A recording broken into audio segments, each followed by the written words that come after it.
Hello friends, welcome back. आप सभी का बहुत बहुत स्वागत है। दोस्तों, आज की हमारी स्टोरी है the dog and the thief, यानी एक कुत्ता और चोर की कहानी है। डॉग और थीफ दोनों के पहले द का प्रयोग किया गया है क्योंकि किसी स्पेशल हम डॉग और थीफ यानी चोर की बात कर रहे हैं। ठीक है, तो जब भी हम बात करते हैं किसी स्पेशल डेफिनेट किसी भी चीज़ के बारे में तो हम द का प्रयोग करते हैं। ओके, तो चलिए हम फटाफट बढ़ते हैं कहानी में आगे। और एक एक वर्ड का हिंदी ट्रांसलेशन मैं आपको बताने वाला हूँ, बहुत ही आसान तरीके से, बहुत इंटरेस्टिंग होगा और आप अपनी इंग्लिश को इंप्रूव कर सकते हैं इस तरह से। देखिए, रीडिंग बहुत ज़रूरी होता है। अगर आप इंग्लिश इंप्रूव करना चाहते हैं, बेसिक लेवल पे हैं, तो जितना ज़्यादा हो सके आप रीडिंग करें, इंग्लिश को सुने। So reading is very important for improving your English. तो चलिए हम आगे बढ़ते हैं। तो पहला सेंटेंस है, on a Sunday afternoon Sunny's parents were not at home. On a Sunday यानी एक संडे की बात है, एक संडे पर कह सकते हैं आप। यहाँ पर ऑन का मतलब पर होगा, लेकिन हमेशा हिंदी के हिसाब से नहीं चलना होता है। ओके, तो ऑन अ संडे यानी एक संडे की बात है। आफ्टरनून यानी दोपहर की बात है, एक संडे की दोपहर पर या दोपहर की बात है। सनीज पेरेंट्स, सनी के माता पिता। ओके, यहाँ पर सनीज का प्रयोग किया गया है। यहाँ पर जो कॉमा लगा के एस लिखा हुआ है, इसका मतलब होता है का या फिर की या फिर के, इस तरह से। तो सनीज यानी सनी के, पेरेंट्स यानी माता पिता, वर यानी थे, नॉट एट होम घर पर, तो घर पर नहीं थे। ओके, तो सनी के माता पिता संडे की दोपहर को घर पर नहीं थे। ओके, इसका ये एग्जैक्ट हिंदी मीनिंग हो गया। तो अब आइए चलते हैं, बढ़ते हैं आगे की तरफ। He was feeling board.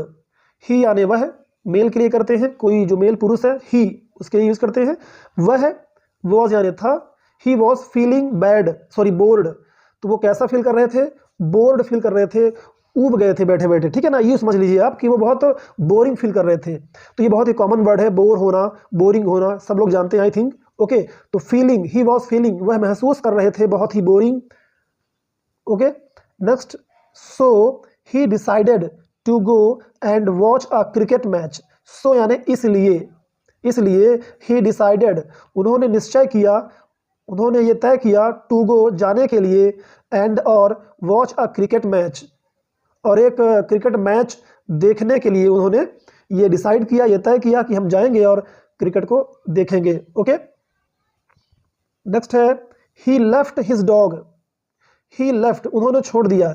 देखिए, लेफ्ट क्या होता है? लीव का सेकंड फॉर्म है। लीव यानी होता है छोड़ना, लीव का मतलब छुट्टी भी होता है, उसके दो तीन मतलब होते हैं। तो लीव यानी छोड़ना, लेफ्ट उसका सेकंड फॉर्म हो गया। क्योंकि कहानी जो है सिंपल पास्ट टेंस में लिखी रहती है, तो आप यहाँ देखेंगे कि कहीं न कहीं हर सेंटेंस में V2 फॉर्म का यूज़ करेंगे, यानी कि वर्ब के सेकंड फॉर्म का यूज़ करते हैं। तो लीव का लेफ्ट हो गया। ओके, जैसे डिसाइड का डिसाइडेड हो गया। ओके, ही लेफ्ट उन्होंने छोड़ दिया, हिज डॉग अपने कुत्ते को, स्नूपी इन द हाउस। उसका नाम क्या था? स्नूपी नाम था, उस डॉग का नाम क्या था? स्नूपी। और उनके जो बच्चे का नाम था सनी, सनी उनका बेटा था। ठीक है, और स्नूपी डॉग था। इन द हाउस घर में। ओके, घर में, इन द हाउस। आइए नेक्स्ट बढ़ते हैं, स्टोरी को समझते हैं फटाफट। Just after Sunny had left. Just after Sunny had left यानी जैसे ही सनी जो है चला जाता है। अच्छा हाँ, सनी को मैच देखने का मन हुआ, चूंकि वो अकेला था, बोर हो रहा था, उसके पेरेंट्स बाहर थे। सॉरी, तो यहाँ पर जो सनी है वो जाता है बाहर, क्या करने? मैच देखने जाता है। तो जस्ट आफ्टर यानी उसके तुरंत बाद। ठीक है, आफ्टर यानी बाद में, जस्ट यानी तुरंत या जस्ट उसी समय। तो उसी समय जैसे ही वो सनी बाहर गया, हैड लेफ्ट यानी निकल गया था। सनी हैड लेफ्ट, सनी निकल गया था। A thief forced open the window. एक चोर की एंट्री होती है। ओके, यहाँ पर एक थीफ है, एक चोर है। फोर्स्ड ओपन द विंडो, उसने विंडो को, खिड़की को थोड़ा सा फोर्स करके, धक्का लगा के, है ना, बल लगा के उसने खोला, उस खिड़की को ओपन किया, खोला। ही एंटर्ड, उसने अंदर प्रवेश किया। देखिए, एंटर मतलब होता है अंदर प्रवेश करना। ही एंटर्ड, तो ये वर्ब का सेकंड फॉर्म हो गया। एंटर, एंटर्ड, तो वह प्रवेश किया। द हाउस यानी उस घर के अंदर प्रवेश किया, एंटर किया। एंड और स्टार्टेड सर्चिंग द रूम्स, और उसने खोज करना स्टार्ट कर दिया, यानी कि शुरू कर दिया। द रूम्स, जो भी कमरे थे, कमरों में सर्चिंग करना, खोज करना उसने शुरू कर दिया। ही टुक ऑल द वैल्यूएबल्स। टुक यानी लिया, टेक का सेकंड फॉर्म है। तो लिया, टू क्या ने लिया, ऑल द वैल्यूएबल्स, वैल्यूएबल्स यानी कीमती चीज़ें, जो भी कीमती चीज़ें होती हैं घर की, उसने उन सभी को ले लिया। बट लेकिन when he was about to leave, लेकिन जब वो निकलने वाला था, यहाँ पर मैं आपको एक बात बताना चाहूँगा कि अबाउट टू का यहाँ पर यूज आया है। अबाउट टू के बाद जब भी किसी वर्ब की फर्स्ट फॉर्म का प्रयोग करते हैं, अबाउट टू के बाद आता है वर्ब का first form, about to go, about to leave, about to make. तो कोई काम करने वाले थे, जैसे आप तुरंत जो है कुछ पलों में आप वो काम करने वाले हैं, तो हम बोलते हैं अबाउट टू गो कि वो जाने वाले हैं।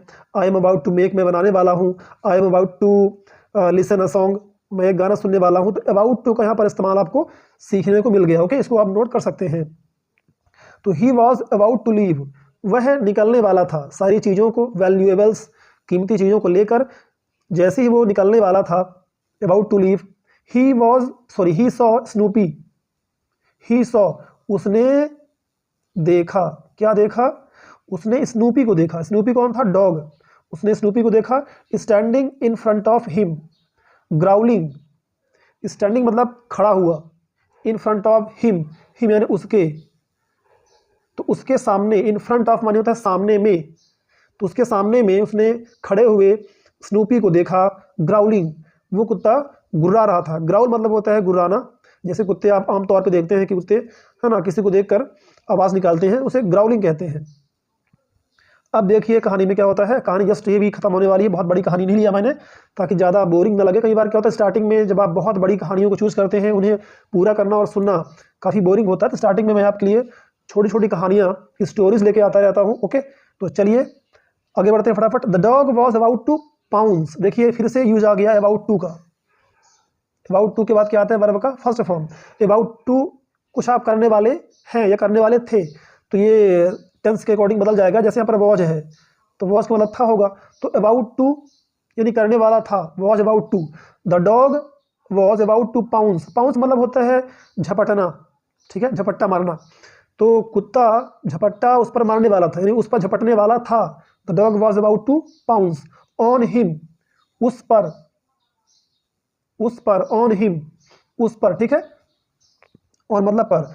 When Sunny returned home, when यानी जब, तो जब सनी घर वापस लौटा, रिटर्न यानी वापस आना, रिटर्नड सेकंड फॉर्म हो गया इसका वर्ब का।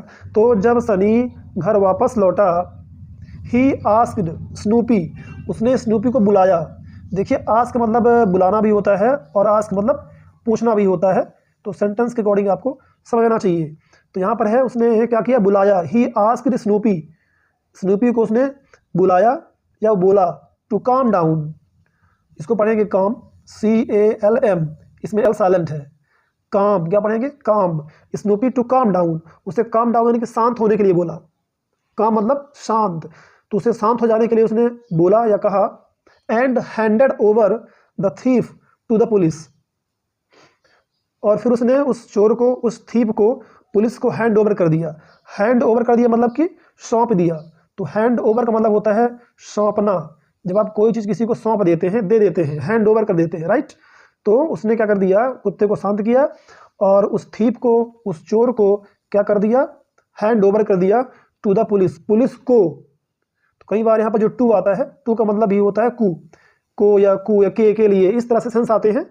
जैसे आप स्टोरी पढ़ते रहेंगे, बहुत सारी रीडिंग करते रहेंगे, तो आपको आइडिया हो जाएगी, ठीक है। कई बार क्या होता है इनकी हिंदी फिक्स नहीं होती है, आपको पढ़ते पढ़ते चीज़ों का आइडिया लग जाता है। तो दोस्तों यहाँ पर ये स्टोरी पूरी हो गई। आई होप दैट कि आपको ये स्टोरी, ये कहानी अच्छी लगी, और अगर अच्छी लगी हो तो वीडियो को लाइक करके अपने दोस्तों को भी कम से कम एक दो फ्रेंड्स को आप शेयर कर सकते हैं। और इस वीडियो को देखने के लिए आप सभी का बहुत बहुत धन्यवाद। Thanks for watching this video. हम फिर मिलेंगे इसी तरह की इंटरेस्टिंग वीडियो के साथ नेक्स्ट वीडियो में।